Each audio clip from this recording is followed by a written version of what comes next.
Okay, bismillahirrahmanirrahim. Assalamualaikum warahmatullahi wabarakatuh.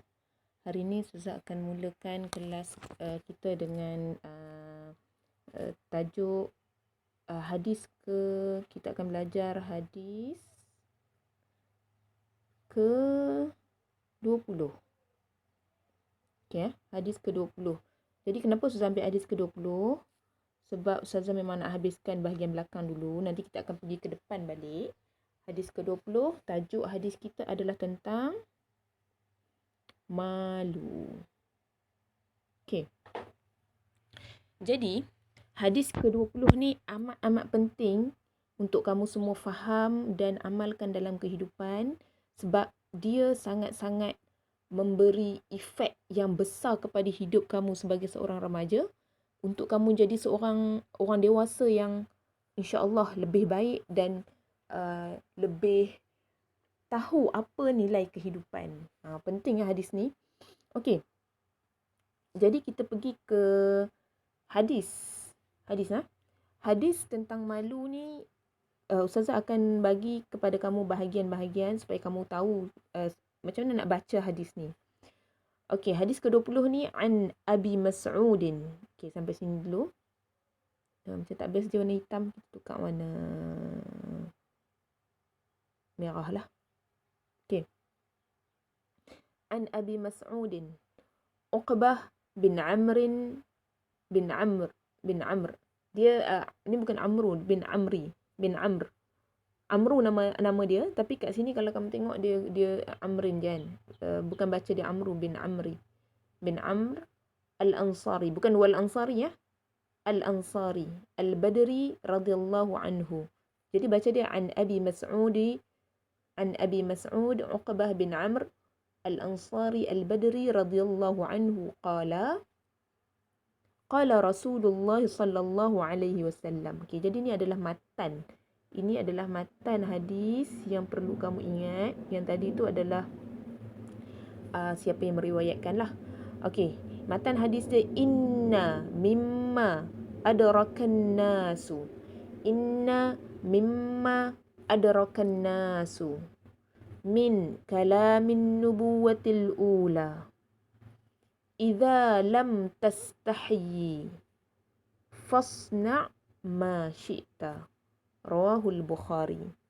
Okey. Jadi Ustazah nak, bila Ustazah sebut ni, Ustazah nak kamu pun baca sekali, boleh? Cuba pause sekejap, kemudian baca. Jadi matan dia adalah inna mimma adrakan nasu min kalamin nubuwatil ula idza lam tastahyi fasna' ma syi'ta. Rawahul Bukhari. Okey, kita pergi kepada terjemahan dia. Okey, terjemahan hadis daripada Abu Mas'ud Uqbah bin Amr Al-Ansari Al-Badri. Okey, ni tadi kita berhenti tadi kan.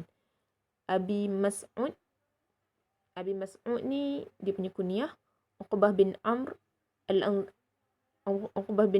ni nama dia. Al-Ansari Al-Badri itu gelaran lah. Dia orang Ansar. Dan dia orang ahli Badar. Ia berkata Rasulullah sallallahu alaihi wasallam bersabda. Okay, saya bagi terjemahan ni sama dengan yang saya bagi kat atas yang Arab. Sesungguhnya inna mimma adrakan nasu. Sesungguhnya salah satu perkara yang telah diketahui manusia. Inna mimma adraka. Adraka kat sini telah diketahui manusia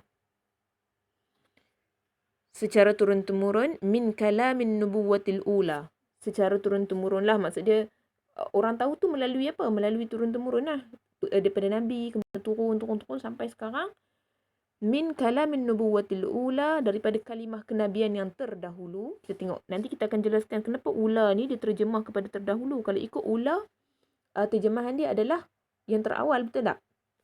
Tapi kat sini dia terjemah yang terdahulu. Nanti kita akan jelaskan. Ustazah akan jelaskan. Okey, jadi kita sambung. Idza lam tastahyi. Okay, bila Ustazah sebut Arab dia, kamu tengok yang belah atas lah. Idza lam tastahyi. Terjemahan dia, jika kamu tidak malu. Lam tastahyi. Jika kamu tidak malu. So, kalau tak malu, apa yang akan jadi? Apa yang akan jadi ialah maka berbuatlah sesuka kamu. Fasna. Buatlah ma syi'ta, sesuka hati kamu. Hadis riwayat Bukhari. Okey. Kita pergi kepada penjelasan ya. Okey. Penjelasan hadis ni penjelasan hadis ni sebenarnya Ustazah ambil banyak bahagian Okey, ini adalah syarah daripada Syekh Al-Utsaimin. Jadi apa kata Syekh Utsaimin? Inna, ingat tak tadi inna? Inna mimma adrakan nas. Inna dalam bahasa Arab dia adalah penguat. Taukid kita panggil. Taukid. Okey, taukid penguat, penegasan. Inna adalah penegasan sesungguhnya. Lepas tu dia kata khabarnya didahulukan iaitu adrakan nas. Jadi adrakan nas, inna mimma adrakan nas itu diawalkan, didahulukan tu dalam bahasa Indonesia. Jadi dia kata diawalkan dengan isimnya adalah idza lam tastahyi fasna' ma syi'ta. Jadi hadis yang idza lam tastahyi fasna' ma syi'ta ini adalah kalimat yang menceritakan. Jadi itu adalah apa yang diceritakan. Okey. Jadi dikata seluruh kalimah ini merupakan isim dari kata inna. Jadi selepas inna mimma adrakan nas kan? Min kalamin nubuwatil ula, yang ni dia bagi tahu. Idza lam tastahyi. Jadi idza lam tastahyi ni adalah dia adalah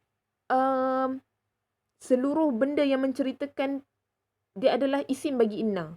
Kalau kamu belajar bahasa Arab, inna ni dia ada isim dengan khabar. Isim inna, khabar inna. Isim inna, dia datang selepas inna tu lah. Contoh saya bagi ni dekat dengan bahasa Arab sikit.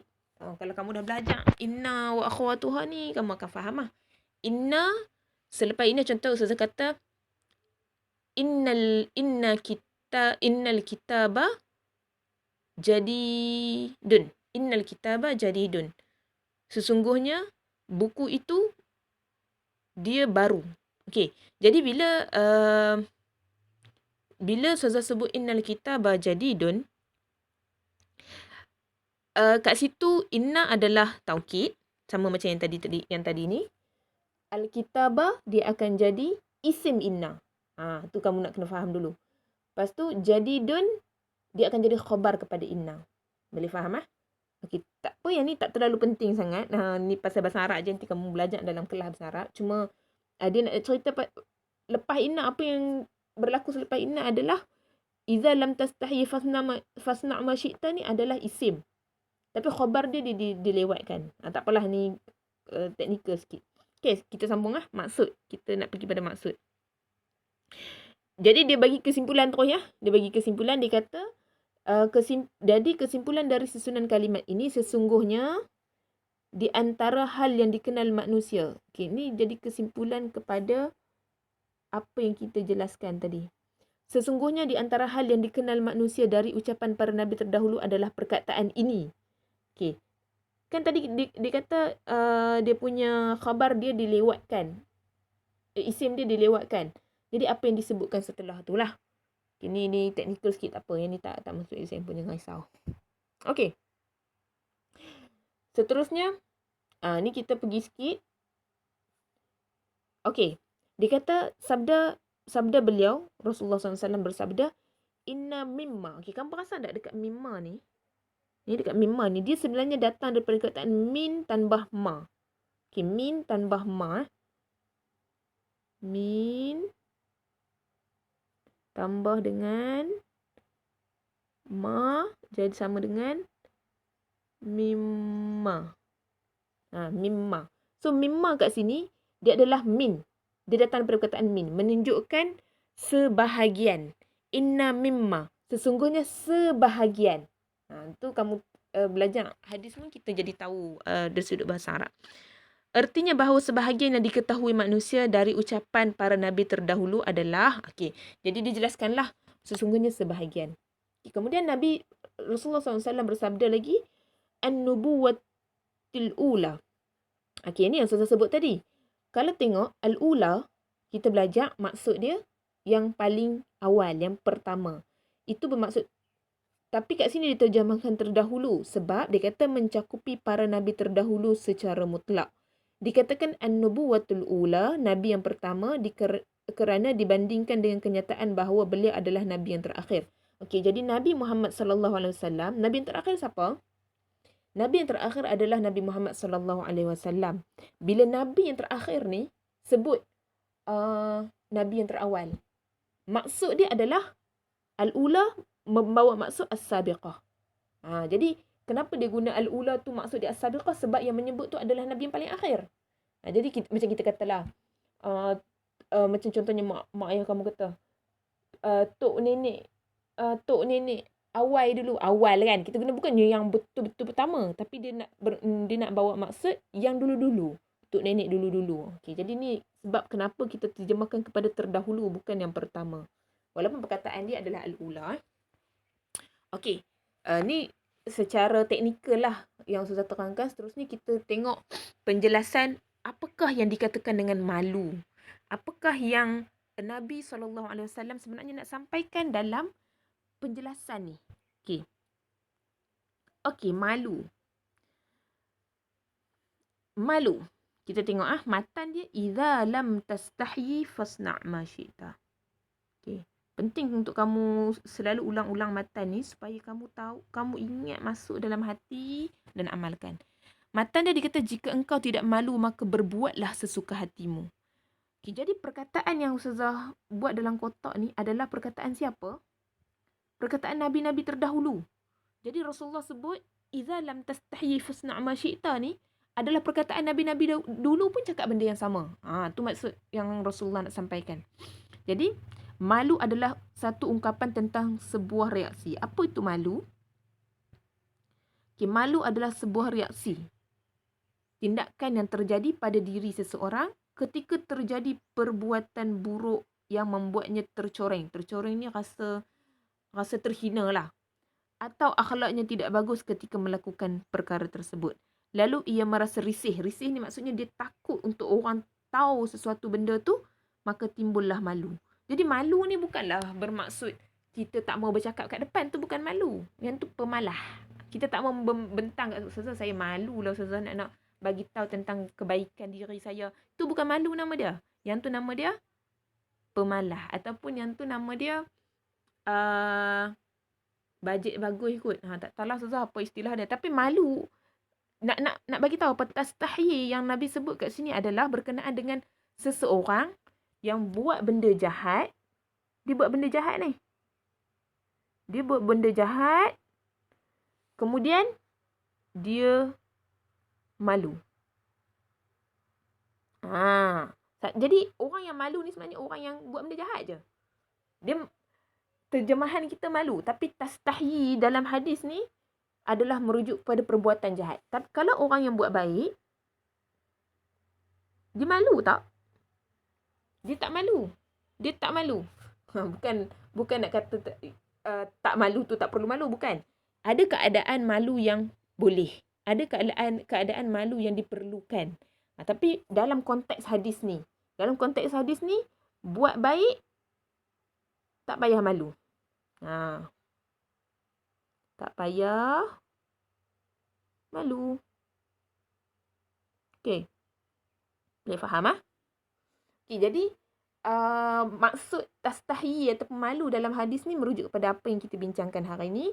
Reaksi yang terjadi dalam diri seorang ketika dia buat benda yang buruk dan dia rasa sikap dia tak bagus waktu tu dan dia tak mahu orang tahu. Itu adalah malu yang dimaksudkan dalam hadis ni. Okey.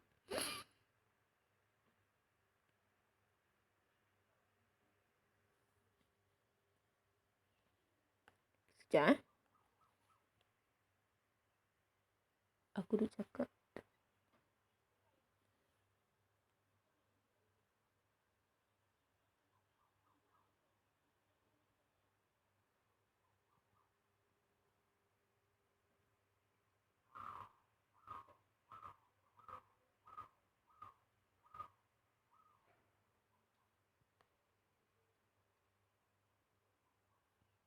Okey sudah sambung balik.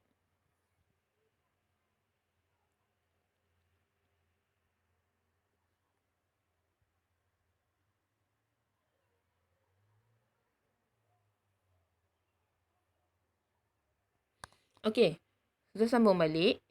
Tentang malu tadi dah.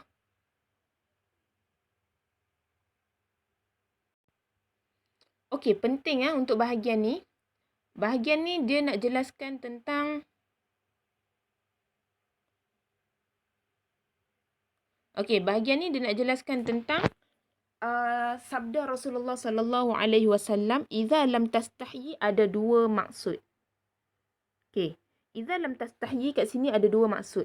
Maksud idza lam tastahyi yang pertama ialah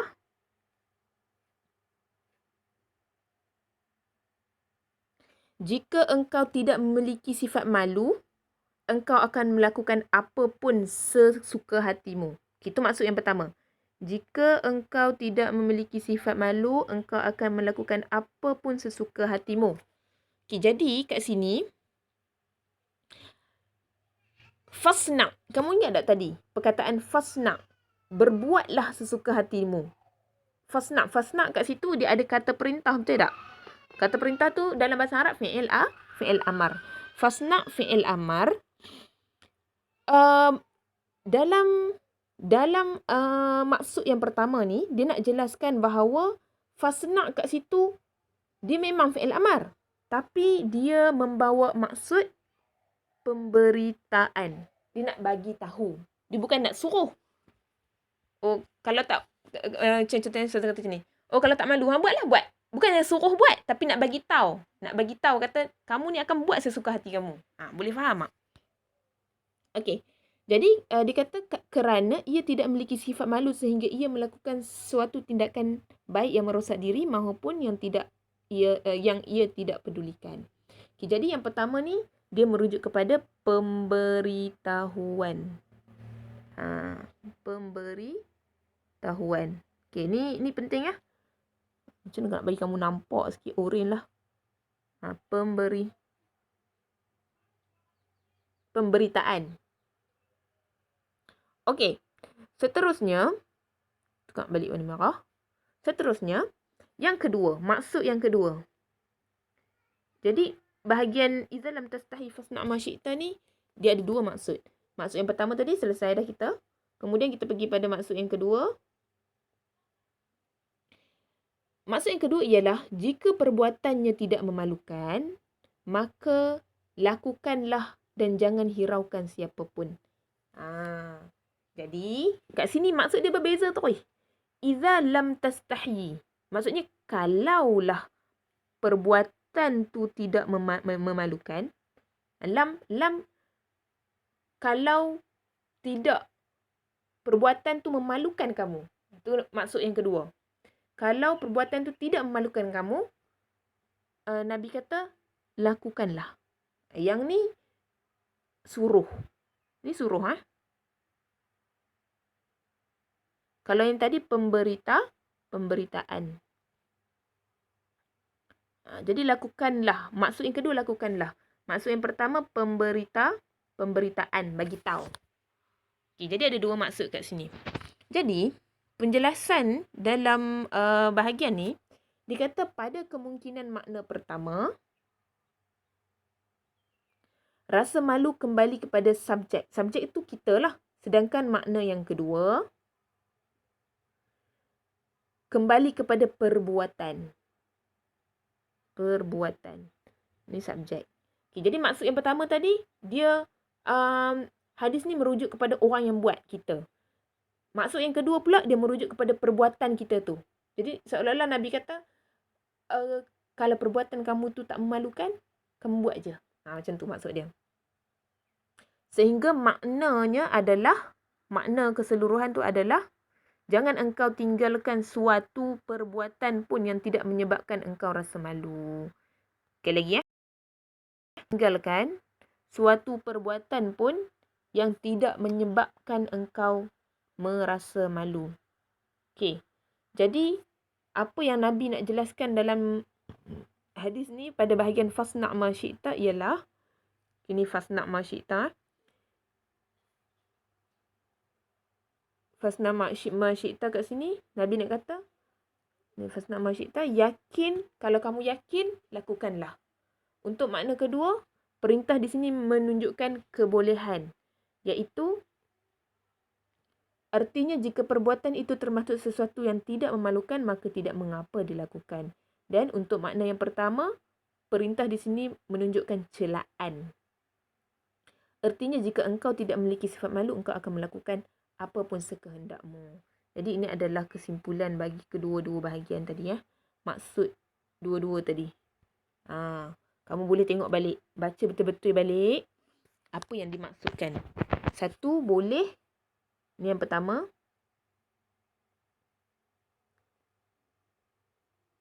Ini yang kedua, sorry. Yang kedua. Kemudian, ni yang pertama. Ni yang kedua. Dan ni yang pertama. So, kat situ ada boleh. Satu lagi celaan. Tengok betul ya. Dia ulas sebalik je tadi. Okey, kita pergi kepada faedah pelajaran hadis ni ya. Okey. Okey, jadi ini antara faedah-faedah yang kita dapat perolehi daripada hadis yang kita Ustazah jelaskan tadi, iaitu yang pertama, warisan-warisan berupa ucapan dari umat-umat terdahulu ada yang masih bertahan hingga sekarang. Okey, macam mana kita tahu daripada umat-umat terdahulu ni merujuk kepada sebelum Rasulullah sallallahu alaihi wasallam lagi. Ajaran-ajaran yang diajarkan oleh Rasulullah tu memang sampai kepada kita melalui Quran lah. Tapi ada ajaran yang sebelum daripada Rasulullah sallallahu alaihi wasallam pun sampai kepada kita. Apa bukti dia? Bukti dia ni, hadis Nabi ni. Inna mimma adrakan nasu min kalamin nubuwatil ula. Ini adalah bukti bahawa ucapan ataupun pelajaran-pelajaran dan hikmah yang diajarkan oleh nabi-nabi terdahulu masih lagi kita amalkan sampai sekarang. Sebahagian lah. Tak boleh semua, bukan semua. Okey. Kemudian dikata apa yang ada pada umat-umat terdahulu bisa jadi dikutip melalui wahyu Al-Quran dan As-Sunnah. Jadi memang ada dalam Quran dan Sunnah kemungkinan bahawa kita masih mengamalkan perkara tersebut. Dan Allah jadikan itu sebagai syariat kalau dia ada dalam Quran dan juga Sunnah. Atau manusia menurunkan secara turun-temurun. Okay, dalam Quran, kita tengok apa yang ada dalam Quran. Mesti kamu tahu ayat ni. Ini ayat surah apa ni? A'udzubillahi minasyaitanirrajim. Cuba baca. Okay. Bal tu'thirunal hayatad dunya wal akhiratu khairun wa abqa. Inna hadha lafis suhufil ula suhufi Ibrahim wa Musa. Surah apa? Surah apa? Kamu tahu dah kan? Surah Al-A'la. Surah Al-A'la ayat 16 hingga ke 19. Jadi, kamu boleh baca maksud dia. Kalau tengok kat sini, maksud dia tetapi kamu, iaitu orang-orang kafir memilih kehidupan dunia. Sedangkan kehidupan akhirat itu lebih baik dan lebih kekal. Sesungguhnya ini benar-benar terdapat dalam kitab-kitab terdahulu. Jadi, yang memberitahu tentang kehidupan akhirat itu lebih baik ada dalam kitab-kitab terdahulu. Iaitu kitab-kitab Ibrahim dan juga Musa. Ini bukti juga menunjukkan bahawa apa yang terdapat dalam kitab-kitab Nabi terdahulu ada dalam Al-Quran juga. Okay. Dan dengan jalan sunnah. Dengan jalan sunnah, maka hal itu sangatlah banyak Rasulullah SAW mengisahkan tentang Bani Israel. Kita tengok dalam Quran banyak kan tentang Bani Israel. Itu antara bukti lah yang dijelaskan daripada ayat Quran ke atas ni. Adapun yang kita perolehi daripada Nabi terdahulu, hal ini terbahagi kepada 3. Jadi, bila kita kata, apa yang Nabi-Nabi dulu buat pun kita buat sekarang. Maksudnya boleh ke buat semua benda? Itu persoalan lah. Persoalan. Jadi, ada terbahagi kepada 3 perkara. Ini dijelaskan juga dalam hadis ni. Jadi, yang pertama apa? Yang pertama adalah kamu kena faham. Kalau ada Nabi-Nabi terdahulu buat, yang pertama apa yang diakui oleh syariat kita akan kebenarannya, maka hal itu benar dan harus diterima. Apa yang contoh paling basic, Allah itu Esa. Dalam kitab-kitab Nabi terdahulu, kalau tengok dalam kalau siapa yang pernah buka kitab-kitab lain ataupun belajar tentang perbandingan agama, dia akan tahu. Ada cerita tentang Maryam tu bertudung. Allah Alam lah, dia banyak version kan.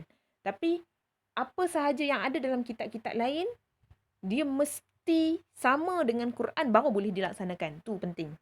Okay, seterusnya. Yang kedua.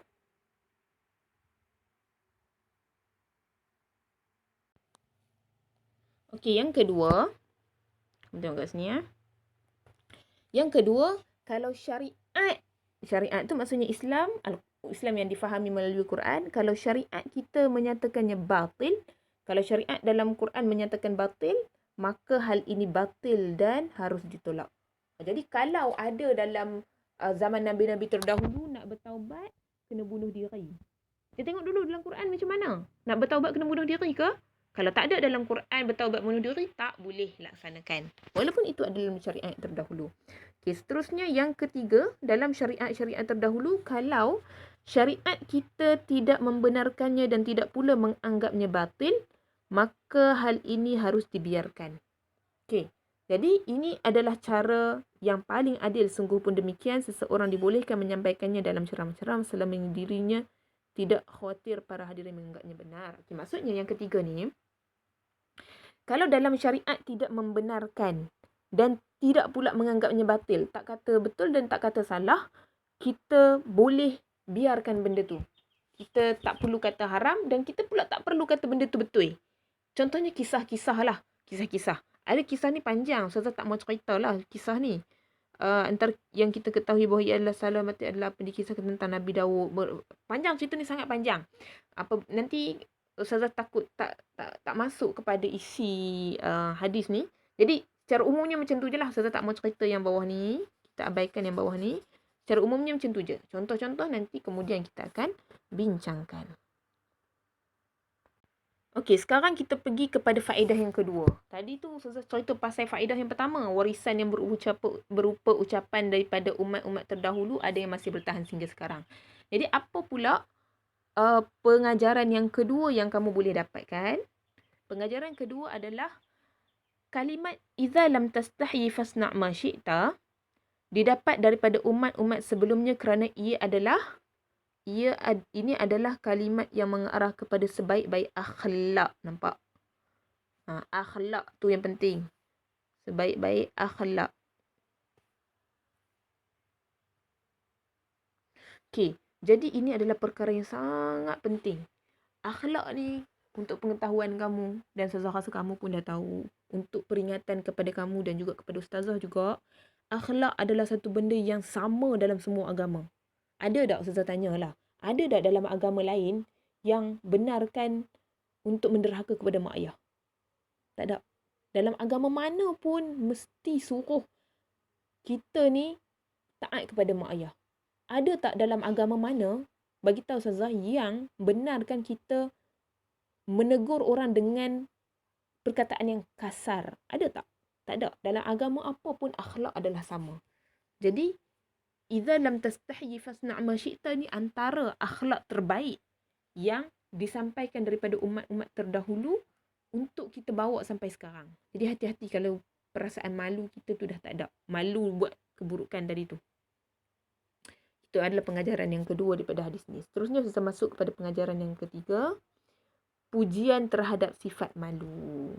Jadi kat sini, awal-awal tadi sudah cerita tentang malu bila kita buat satu benda yang buruk. Okay. Jadi, maksudnya kita tak boleh malu kalau kita buat benda baik. Itu satu benda yang kamu perlu faham. Macam saya bagi contoh tadi. Nak cerita tentang kamu ni dah hafal Quran ke belum?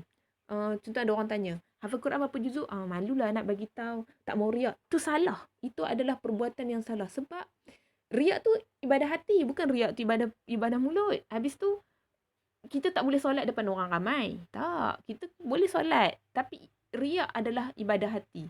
Perbuatan hati. Jadi apa yang kita sebut kat mulut, kita nak bagi tahu kita 30 juzuk ke, kita nak bagi tahu kita bacaan bagus ke, bagi tahu tapi hati kena jaga. Itu satu benda yang penting.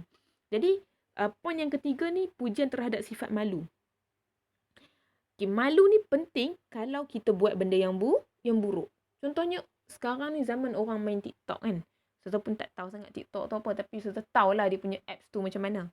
TikTok ni sebenarnya menelanjangkan sifat malu dalam diri seseorang. Jadi siapa yang tak pernah buat lagi tu, tak payahlah buat. Dan siapa yang tengok orang buat tu, saya rasa elok-elok lah kalau kamu tegur ataupun kamu beri peringatan kepada kawan-kawan dan juga diri kita sendiri. Jadi sifat malu ni dipuji oleh Allah dan juga Rasulullah sallallahu alaihi wasallam, tak kisah untuk maksud yang pertama ataupun yang kedua. Jadi Nabi kata al-haya'u syu'batun minal iman. Al-haya'u syu'batun minal iman. Kat sini malu. Al-haya' maksud dia malu. Malu sebahagian daripada cabang iman.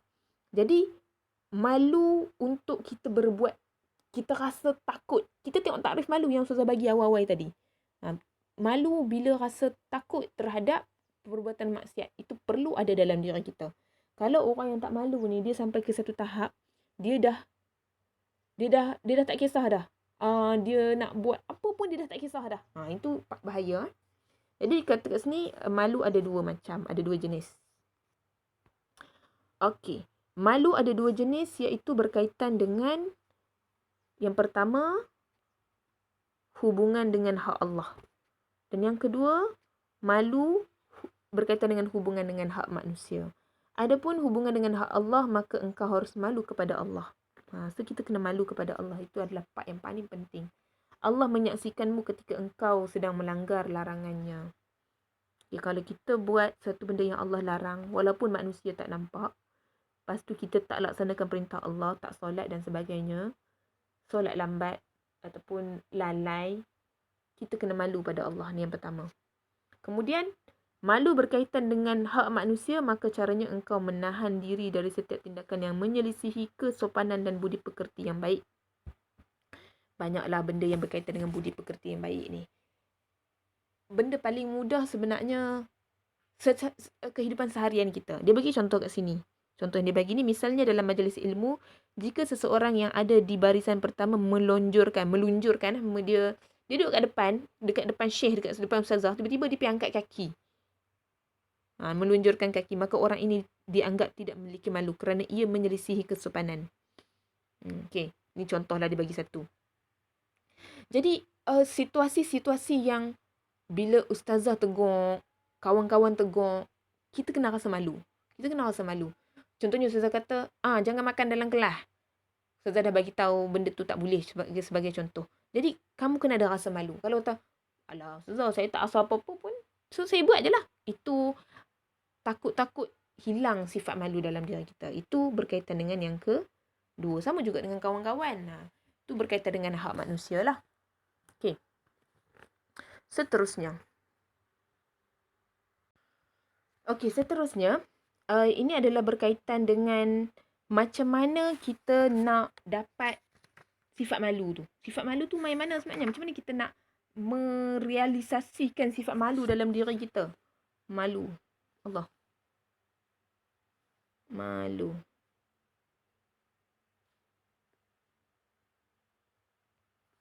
Saya pun tak lihat tulis sebab tak ada pen. Jadi saya tulis ni guna tangan je. Malu. Macam mana nak jadi orang yang malu? Okey, ada dua cara. Yang pertama, kita tukar colour pink. Sebahagian manusia ada yang Allah beri sifat malu. Maksudnya, dia ni memang pemalu sejak kecil. Dia daripada kecil, dia memang dah pemalu. Dia memang bukan orang yang berani sangat lah. Dia mudah, dia sensitif. Dia tengok keadaan dia tak sesuai, tak payah buat lah. Itu memang ada orang yang daripada kecil, dia sangat pemalu. Jadi, itu adalah kelebihan bagi dia. Tapi ada juga yang kedua. Kalau kita tahu, saya memang daripada kecil memang dah jenis tak malu. Macam mana nak buat? Okay, jadi, cara kedua, kita boleh nak dapatkan sifat malu tu dengan cara membiasakan. Artinya, ia tidak memiliki sifat malu sebelumnya. Ia asal bicara. Asal bicara ni cakap lepas. Dan banyak tingkah. Banyak tingkah ni banyak buat perangai. Kemudian ia berteman dengan orang-orang. Okay, ni penting ya. Berteman dengan orang-orang yang memiliki sifat malu dan mulia. Lalu ia mendapatkan kebaikan daripada mereka. Jadi yang kedua ni adalah keadaan-keadaan bila kita kata, Ustazah, saya memang daripada kecil tak kerti nak malu. Orang lain boleh lah daripada kecil dia memang dah jenis malu. Saya ni tak. Jadi macam mana cara dia? Dengan cara kita berkawan lah dengan orang-orang yang ada sifat malu. Jadi bila kita berkawan dengan orang yang ada sifat malu, kita tahu malu tu adalah baik. Jadi kita akan dapat kebaikan melalui persahabatan kita dengan dia. Jadi itu sangat penting macam mana kita nak dapatkan sifat malu. Kita kena practice.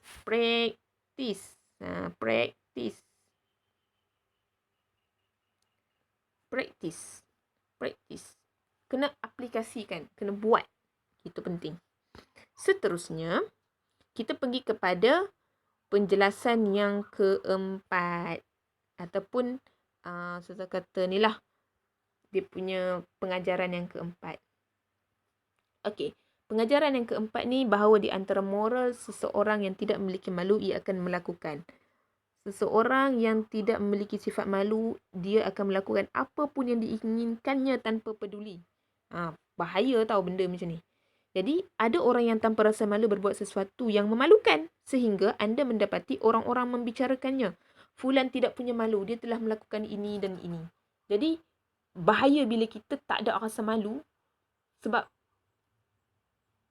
kita akan mula jadi orang yang sangat keras hati. Itu sangat bahaya. Dia akan buat je. Dia akan buat dia macam orang yang tak betul lah. Dia akan buat sesuka hati dia. Orang cakap apa pun dia tak kisah. Dia kalau kita buat benda baik lain. Ni cerita kalau kita buat benda yang buruk. Dia dah tak malu langsung. Itulah situasi dia. Na'udzubillah min zalik. Jadi pengajaran yang kelima juga. Antara faedah hadis ini bahawa makna yang kedua iaitu dalam perbuatan yang tidak memalukan. Ini penting Dalam perbuatan yang tidak memalukan, seseorang bebas dan boleh melakukan.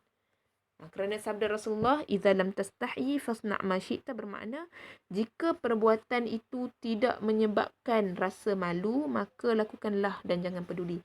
Malu kat sini merujuk kepada rasa malu untuk buat jahat tadi. Jadi maksudnya bahagian yang kedua ni dia cerita tentang kalau kita buat baik, jadi buatlah apa yang kamu nak buat. Contohnya macam kamu dapat dapat nombor 1 dalam kelas sebagai contoh. Kamu dapat markah paling tinggi. Tiba-tiba ada orang bu kamu, orang kata kat kamu kan. Persoalan satu je. Benda tu baik ke buruk? Benda tu baik ke buruk? Kalau benda tu baik, ambillah benda tu dan teruskan. Ataupun contoh kamu jadi imam. Tiba-tiba kamu tersilap. Ada orang tegur. Benda tu baik ke buruk? Baik. Sebab apa baik? Sebab bila kita melakukan sesuatu, ada orang tegur, itu bagus. Berbeza dengan kita buat benda buruk, orang kata, oh, buatlah lagi benda buruk tu, orang mencurilah lagi, hang katalah, mencarutlah lagi sebagai contoh kan. Yang tu yang bahaya. Kalau kita buat salah, orang tegur, itu adalah baik. Dan last sekali yang terakhir, pengajaran yang terakhir, adanya bantahan terhadap kaum Jabariyah. Yang ni, kamu kena tahu sikit lah. Jabariyah ni apa maksud dia? Jabariyah adalah kaum yang mengatakan bahawa manusia dipaksa dalam perbuatannya. Kerana dalam hadis ini ada penetapan masyiah. Masyiah kehendak bagi manusia. Okey, Jabariyah ni adalah kaum yang dikata macam ni. Dikata, dia kena tangkap. Dia kena tangkap mencuri. Lepas tu tiba-tiba polis tanya, kenapa kau mencuri?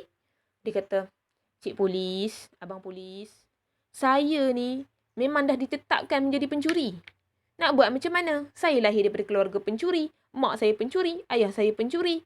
Lepas tu, kawan-kawan saya semua pencuri. Jadi, saya ditakdirkan menjadi orang yang pencuri. Itu kata Jabariyah lah. Orang yang Jabariyah, dia akan cakap macam tu. Tapi, apa yang dikatakan Jabariyah ni adalah salah. Sebab apa? Sebab dalam hadis ni ada masyiah.